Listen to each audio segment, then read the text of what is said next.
Саламатсыздар, урматтуу Чалкан медиа каналынын көрөрмандары. Өлкөбүздө алынган акыркы сааттагы жаңылыктар менен сиздерди тааныштырабыз. Каналга катталып ой пикирлериңиздер менен бөлүшүңүздөр.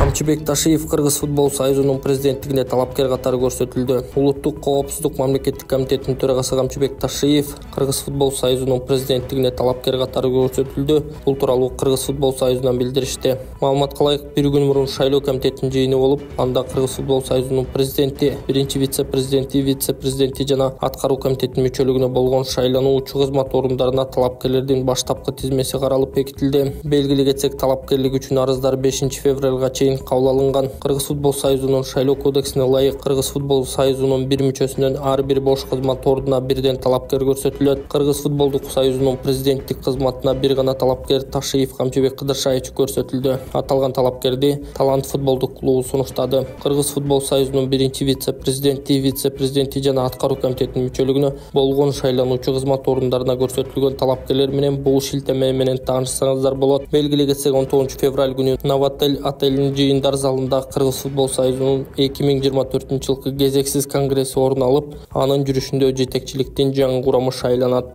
Урматтуу Москвадагы мекендештер, Кыргызстанга жүк салууну каалап, бирок кимден жиберүүнү ойлонуп жаткан болсоңуз, биз сиздерге ишенимдүү ишкерди сунуштайбыз. Бул ишкердин аты жөнү Зайырбек Маматкаримов. 12 жылдан бери иш алып барган командасы сиздин аманатка кыянатты кылышпайт. Кыргызстанга салган жүгүңүздү күндүн аптабына же кыштын ызгаарына калтырбастан атайын жүк сактоочу кампасы Бишкек шаары Профсоюз көчөсү 38/1 дарегинде жайгашкан. Жүктү Москванын бардык жеринен өздөрү алып кетет. Алган жүктү Кыргызстандын 7 дубанына жеткирүүнү да кепилдешет. Кыргызстанга жумасына 2 машина жиберилет. Жүк баасы көлөмүнө жараша 500 рубльдан өйдө баланат. Дареги Нижегородское метросу, Перовское шоссе 9, строение 7. Байланыш номерлери +7 926 788 70 70. +7 929 624 63 64. Кадыр Жапаров Илхам Алиевди Азербайжандагы кезексиз президенттик шайлоодогу жеңиши менен куттуктады. Бул туурасында мамлекет башчынын маалымат кызматынан кабарлашты. Бүгүн Жапаров Азербайжандын президенти Алиев менен телефон аркылуу сүйлөшкөн. Жапаров Алиевди 7 февралда өткөн кезексиз президенттик шайлоодогу ишенимдүү жеңиши менен куттуктап, боордош Азербайжан элине мындан ары да гүлдөп өнүгүшүн каалады деп айтылган куттуктоодо. Эки лидер Кыргызстан менен Азербайжандын өз ара кызматташуусунун келечегин талкуулашкан. Эске салсак, Азербайжанда 7 февралда кезексиз президенттик шайлоо болду. Анда эң көп добушту 92%ды Алиевдин алганы айтылды. ЖМКлар экинчи орунга Азербайжандын улуттук кеңешинин депутаты Захид Оруш чыгып, добуштардын 2%на ээ болгонун жазды.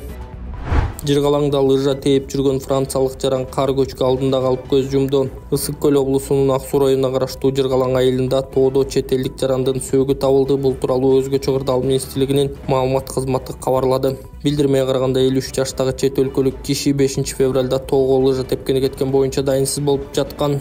Издөө иштерине Өзгөчө Кырдаал министрлигинин 15 куткаруучусу дрон менен чыгып, бүгүн саат 12:45 анын сөөгүн кар көчкүнүн алдынан табышкан деп айтылат маалыматта. Көз жумган киши Франциянын жаран экени белгилүү болду. УКМК жана аскердик прокуратура 2028 аскер бөлүгүн текшерүүдө. Социалдык тармактарда 2028 аскер бөлүгүнүн санитардык нускоочусу Кенже сержант Асанакунованын видео кайрылуусунда айтылган маалымат боюнча буга чейин да УКМК чек ара кызматынын жетекчилиги, ошондой эле көзөмөлдөө жана компетенттүү органдар тарабынан иликтөөлөр жүргүзүлгөндүгүн чек ара кызматынын маалымат жана коммуникация башкармалыгы маалымдайт. Маалыматка караганда, кызматтык иликтөөнүн жүрүшүндө Кенже сержант Асанакунова прапорщик аскердик наамы ыйгарылышы менен дарыкана башчысы кызмат ордуна дайындалууга кызыктар болгондугу аныкталган. Бирок жагдайды эске алуу менен дарыкана башчысы кызмат ордундагы аскер кызматчы ден соолугуна таасир тийгизиши мүмкүн болгон бийик тоолуу аймактарда жайгашкан аскер тарамдарга ар дайым чыгып туруусу шарт. Ал эми Асанакунова өзү жалгыз жашы жетелек 3 баланы тарбиялайт. Асанакунованы бул кызматка дайындоо мүмкүн эместиги анын өзүнө жеткирилген. Текшерүүлөрдүн жыйынтыгында номер 2028 аскер бөлүгүнө өлүк малдын эти жана башка сапатсыз азык түлүктөр алынып келет деген маалымат тастыкталган эмес. Номер 2028 аскер бөлүгүнө азык түлүктөрдүн сатып алынышы боюнча маалымдасак, бардыгы мамлекеттик сатып алуулар жөнүндө мыйзамдын чегинде сынактык соодалашуу аркылуу сатып алынган. Тез бузулуучу азык-түлүктөрдү сатып алуу жергиликтүү камсыздоочулар арасынан тандоо менен жүргөн. Сатып алынган азык-түлүк алынып келгенде комиссия курамы тарабынан сапаты жана жарактуу мөөнөттүү текшерилет. Аскер кызматчылары үчүн даярдалган тамак-аштын сапаты ар күн сайын көзөмөлгө алынат деп айтылат маалыматта. Иликтөөлөрдүн учурунда мөөнөттүү кызмат өтөп жаткан аскер кызматчылары менен маектешүүлөр жүрүп, денелери кароого алынып жана анонимдүү сурамжылоолор жүргүзүлүп, алардын жыйынтыгында уставка туура келбеген мамилелер жана аскер кызматчылары алган жаракаттардын жашырылган фактылары болгондугу аныкталган эмес. Объективдүү иликтөөлөр жүргүзүлүш үчүн 2024-жылдын 3-февралында Кенже сержант Асан Акунова чек ара кызматынын жетекчилиги менен маектешүүгө чакырылган. Учурда 2028 аскер бөлүгүндө кайрадан УКМК жана аскердик прокуратура тарабынан текшерүүлөр жүргүзүлүүдө. Алардын жыйынтыктары тууралуу кийинчерээк кошумча маалымдалат деп айтылат маалыматта. Саламатсыздарбы, мен Эл Үмүтов фондунун жетекчиси Болотбек Айдаркулов. Сиздерге отчет катары сбор башталгандан бери 3-февралга карата сколиоз оорусу менен ооруган кичинекей кызыбыз Маликага 200 000 сом акча каражаты чогулду. Дагы 1 580 000 сом каражат жетпей турат. Келиңиздер, ушул видеого 1 мүнөт убакыт бөлүп, ушул Малика үчүн дагы бир жолу ушул каражаттын топтолушуна себепчи болуп кетиңиздер. Саламатсыздарбы, урматтуу кыргыз элим. Ушу сиздердин жардамыңыздарга муктаж болуп турабыз. Кичинекей кызыбыз Малика ушу кичинекей кезинен бери ушу сколиоз оорусу менен жабыркап келет. Ушу кызыбыздын биз дагы айыгып кетишин, элдин балдарындай болуп ойношун, тилеген максаттарына оюна жетишин аракет кылабыз. Ушуга сиздердин жардамыңыздар керек. Ушуга биздин акчабыз, каражатыбыз жетишпей атат. Ошого жардам берип коюшуңуздарды өтүнөбүз. Акчага котором десеңиздер, Сбербанк Болотбек С деп чыгат, Мбанк Болотбек А деп чыгат. Ушул номерге которо берсеңиздер болот. Ага жардам берип коюңуздар, урматтуу кыргыз элим. Сиздерди жакшы көрөм. Президент Бишкектеги Свердлов райондук прокуратурасынын имаратын ачты. Президент Жапаров 8 февралда Бишкек шаарынын Свердлов райондук прокуратурасынын жаңы имараттын ачылыш аземине катышты. Бул тууралуу президенттин маалымат кызматы билдирди. Өлкө башчы чогулгандардын алдында сүйлөп жатып, Кыргыз прокуратурасы мыйзамдуулуктун жана укуктук системанын калыптануусунун күзгүсү экенин белгилеген. Анткени мыйзамдарды так аткаруу адам укуктары менен эркиндиктерин, мамлекеттин кызыкчылыктарын коргоо, укук коргоо тутумунун, анын ичинен прокурорлордун кынтыксыз ишинин түздөн түз көз каранды, деди Жапаров. Ал ошондой эле кызматкерлерге жоопкерчиликти жүктөөдөн мурун алардын кызматтык милдетин так аткаруусуна көмөкчү боло турган шарттарды түзүү зарыл экенин кошумчалады. Депутат бизде рак болгондорду дароо эле кесебиз дешет, ары жагы лотерея. Бизде рак менен ооругандарды дароо эле кесебиз дешет, ары жагы лотерея. Мындай пикирин Жогорку Кеңештин депутаты Марлен Маматлиев билдирди. Ал Кыргызстан онкологиялык оорулар боюнча Борбор Азияда 1-орунда турарын, илдет күнүнө 15 адамдан аныкталарын айтты. Расмий катталбагандарда дагы ошончо болушу мүмкүн. Өкүнүчтүүсү жана кызыктуусу, жарандар онкологиялык ооруканага барса заманбап жабдуунун жоктугуна байланыштуу көп учурда диагнозу туура эмес коюлат да дароо эле кесебиз дешет. Ары жагы лотерея же аман калат же каза болот. Мисалы, бир экс-депутат досумдун апасын бул жактан кесебиз дегенде болбой Туркияга алып барса, эч кандай кесүүнүн кереги жок деп дары-дармек жазып берген. 2-3 айда жакшы болуп калды. Анын акчасы бар экен, колунда жоктор эмне болот, деди эл өкүлү. Ал Орусиянын Омск шаарынан заманбап технология менен жабдылган мамлекеттик онкологиялык ооруканага көрүшкөнүн айтты. Депутат россиялыктар келишим түзүп келгиле деп жатканын, баасы Туркиядан 10 эсе арзан экенин белгиледи. Мындан улам Маматлиев президенттин Жогорку Кеңеште өкүлүнө улуттук онкология борборунун директорун Омскиге барып келишим түзүп келишин сунуштады. Айсулуу Мамашова менен Элдар Абакиров парламентте ант берди. Жогорку Кеңештин депутаты мандатын алган Айсулуу Мамашова менен Элдар Абакиров ант берди. Алар Альянс партиясынын тизмеси менен парламентке келишти. Эл өкүлдөрү чек арадан мыйзамсыз өттү деп кылмыш иши козголгон Эмил Жамгырчиевдин жана диплом чырынан улам кеткен Архатбек Алимжановдун ордун ээлешти. Мамашова Жогорку Кеңештин 6-чакырылышынын депутаты болгон. Абакиров ишкер, мурда экономика министринин 1-орун басары кызматында иштеген.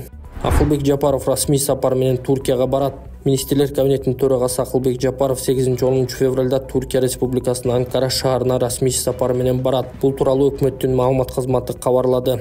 Расмий сапардын алкагында Акылбек Жапаров Кыргызстан менен Түркиянын ортосундагы соода экономикалык кызматташтык боюнча Кыргыз-Түрк өкмөттөр аралык комиссиясынын 11-жыйынына катышат. Ошондой эле Түркиянын расмий жетекчилери жана мамлекеттик органдарынын башчылары менен жолугушуулары болот. Анда тараптар өз ара кызыкчылык туудурган бардык маселелер боюнча сүйлөшүүлөрдү жүргүзүшөт. Министрлер кабинетинин төрагасы мындан тышкары Кыргыз-Түрк бизнес форумуна катышат. Анын алкагында ири бизнес өкүлдөрү менен да жолугат деп айтылат маалыматта. Андан соң өнөр жай, транспорт, медицина жана электрондук соода жүргүзүү тармактарында иш алып барган орто жана ири ишканалардын ишмердүүлүгү менен таанышып, ишкерлик чөйрөдө кызматташууну талкуулайт. Жолугушуулардын жана жыйындардын соңунда эки тараптуу документтерге кол коюлары күтүлүүдө. Бишкекте бир типтеги аялдамалар курулат. Борбор калаанын коомдук транспорт токтотуучу аялдамалары бир типте курулуп, көлөмүнөн гана айырмаланат. Аялдаманын узундугу 10-12 метр болот. Чоң көчөлөрдөгү жана проспектлерге көлөмдүүсү коюлат. Бул тууралуу шаар мэриясы маалымдады. Маалыматка караганда мэр Айбек Жунушалиевдин тапшырмасы менен Бишкек башкы архитектура мекемеси жаңы аялдама комплекстеринин эскиздерин бекитти.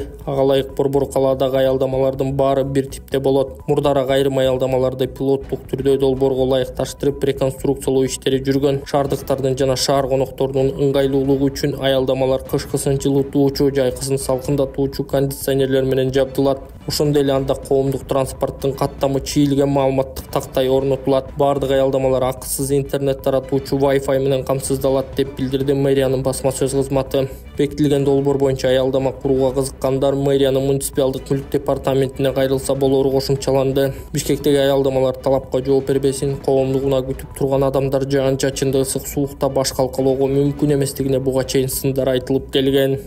Кытай элдик ыкмасы менен гайморит, грыжа, артрит, остеохондроз, куяң, тизе муун, простатит ооруларын дарылоо жана кан айлануу системасын жакшыртуу. Гайморитти дарылоо ыкмасы мурун көңдөйүндөгү ириңдерди жибитүү үчүн от жагуу, андан соң табигый таза чөптөн жасалган порошок менен ириңди сыртка алып чыгаруу.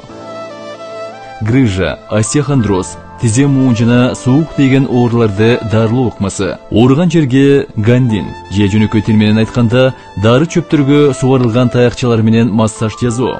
Андан кийин от жагуу. От жаккан соң атайын табигый чөптөрдөн жасалган дары майларын шылап, денедеги токсин, туз жана вирустарды чыгаруу. Келип 100% кепилдик менен ден соолугуңузду чыңап кетиңиздер.